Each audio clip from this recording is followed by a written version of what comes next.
Buenas tardes, mi nombre es Manuel de la Cruz. La matrícula está ahí abajo de Ingeniería en Sistemas, la asignatura de Algoritmo Computacional de la Universidad UTESA. Y vengo aquí a hablar sobre el procesamiento de datos.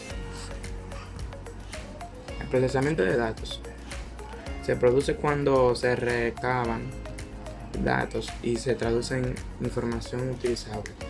Suele ocuparse los científicos de datos solos o en equipos, y es importante que el procesamiento se realice correctamente para no afectar negativamente el producto final o los resultados obtenidos a partir de los datos. El procesamiento empieza con datos en su forma en bruto y los convierte a un formato más legible. Puede ser gráficos, un documento, etc., dándole la forma y el contexto necesario para que los ordenadores los interpreten y los empleados lo utilicen en toda la organización. El procesamiento de datos tiene 6 etapas. Aquí vemos que es la recogida de datos, preparación de datos, la introducción de los datos, el procesamiento, la salida y la interpretación de datos y el almacenamiento de datos. Ahora vamos a ver los ciclos de procesamiento de datos, que aquí dice que son varios. Primero está la recolección, que es el primer paso del ciclo. Es recolectar los datos, que son muy importantes porque la calidad de los datos recolectados afectarán al final la producción general. Los datos recopilados deben asegurarse de que sean precisos y significativos. Este paso proporciona la línea de base para mejorar lo que se ha dirigido. La segunda tenemos la preparación, que es básicamente la explotación de los datos en forma adecuada para su posterior análisis y procesamiento. Los datos sin procesar no se pueden usar directamente. En su lugar debe verificarse y comprobarse. También tenemos la entrada, que es el paso que se define como la tarea de codificar y convertir los datos verificados en una forma legible por la máquina para que pueda procesarse a través de un software o una aplicación.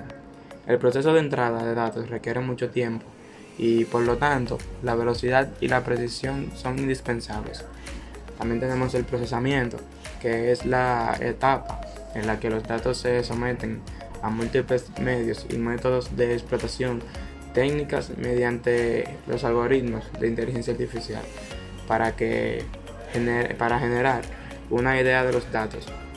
El proceso puede estar compuesto por múltiples conexiones de ejecución que ejecutan instrucciones relativamente dependiendo del tipo de datos. Aquí tenemos también la salida. Ahí vemos esta gráfica del ciclo de procesamiento de datos, que dice la salida, que también se dice como interpretación, que es el paso donde la información refinada se transmite y se muestra al usuario finalmente. La salida se presenta a los usuarios en varios formularios de informe, como visores de audio, video, gráficos o documentos. Ahora pasamos a la base de datos, que aquí dice que la base de datos es un conjunto de datos pertenecientes a un mismo contexto y almacenados sistemáticamente para su posterior uso.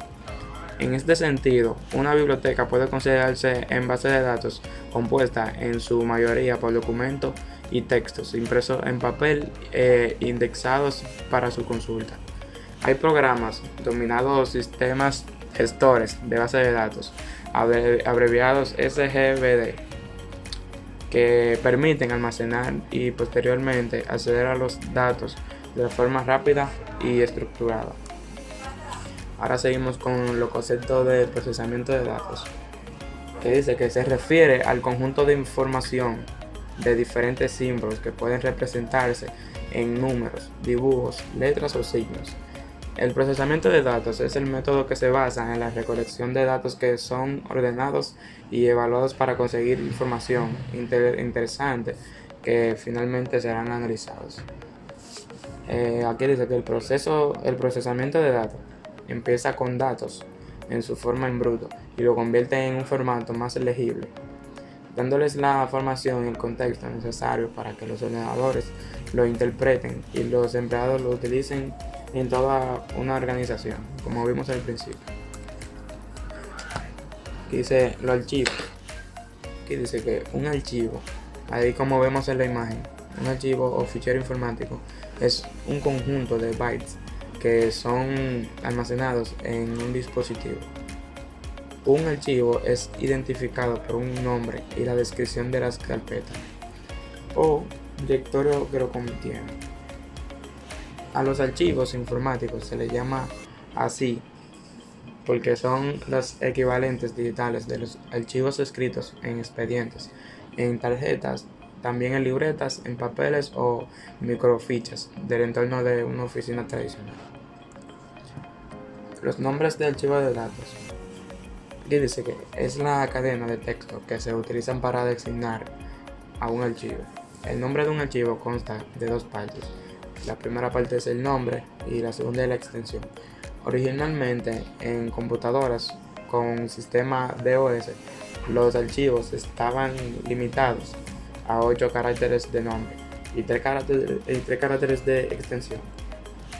Luego, a partir del Windows 95, se permitieron nombres de archivos de hasta 255 caracteres.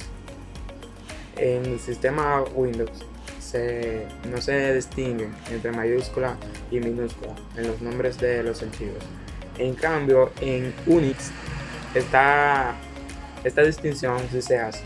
Por lo tanto, el nombre no es el mismo archivo que si tú escribes nombre con mayúscula.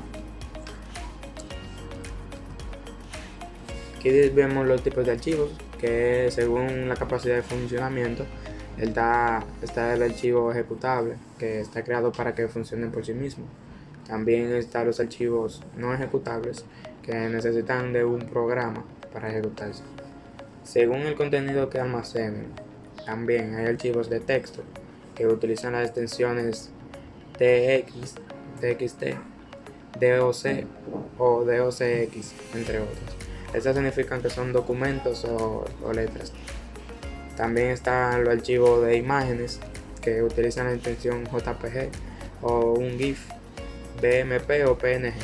Estas son las que son solo para imágenes, para visualizar. También está el archivo de video, que son las extensiones AVI, la MP4, MPG, MW y entre otros. Y también tenemos archivos de ejecución y del sistema que son utilizados como X, el BAT, la DWL, el SIS y mucho más, etc. Modo de acceso a archivos.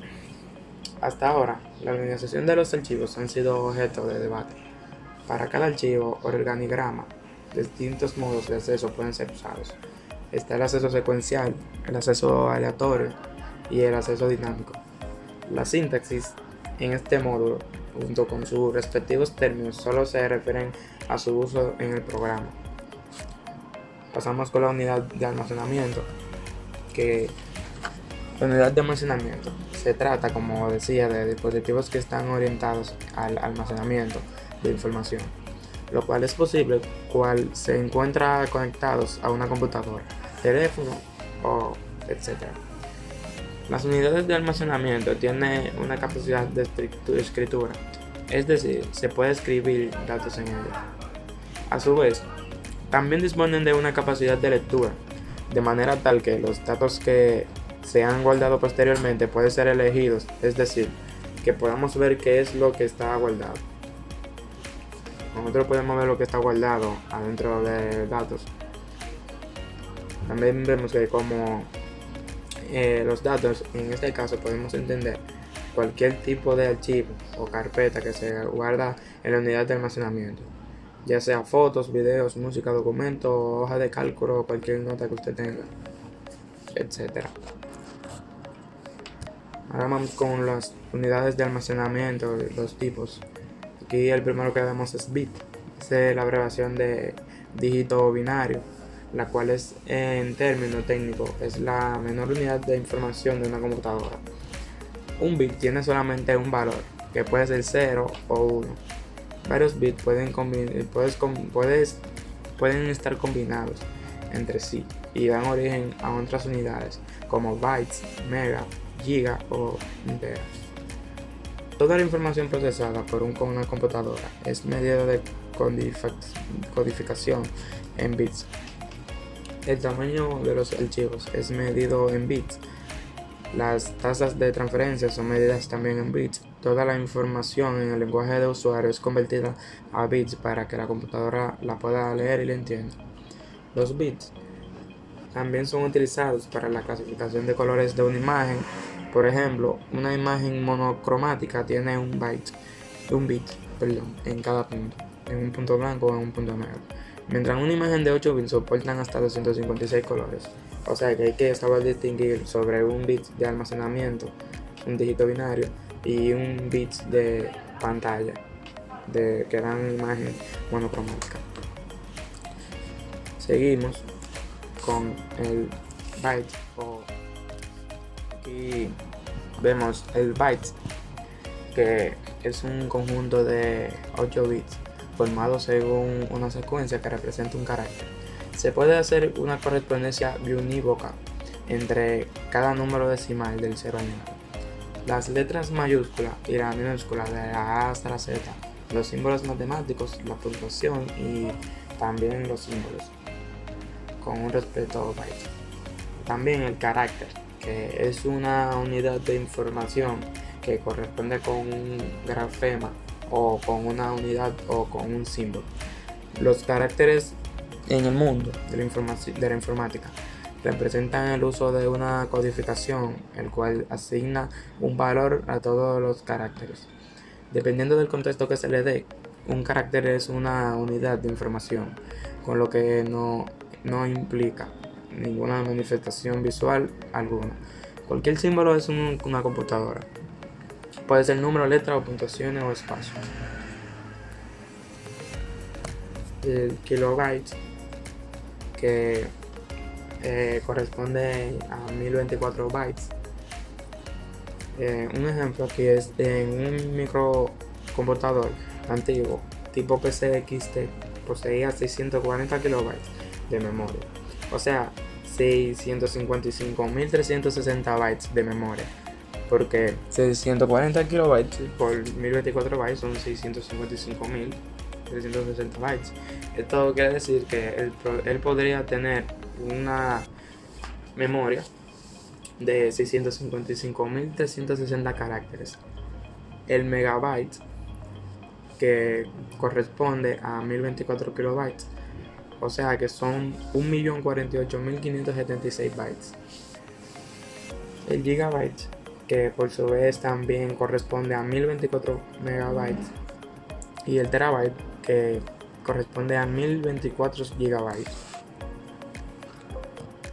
Mi nombre es Emanuel, como lo dije al principio, de la carrera de Ingeniería en Sistemas y sobre la asignatura de Algoritmo Computacional de la Universidad AUTESA.